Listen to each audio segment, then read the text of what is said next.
Hello guys! At dahil nalalapit na ang aming Hong Kong and Macau tour, check po muna ang aming mga documents. Siyempre ang passport na valid dapat for at least 6 months.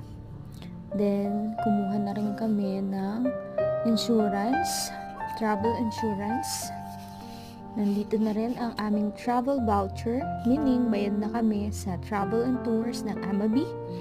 Then, this is the itinerary receipt for our departure and arrival to Hong Kong.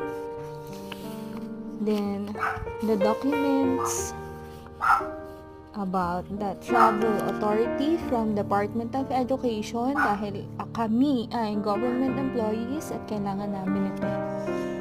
Meaning, pinahintulutan kami makapag-travel out of the country ng DepEd.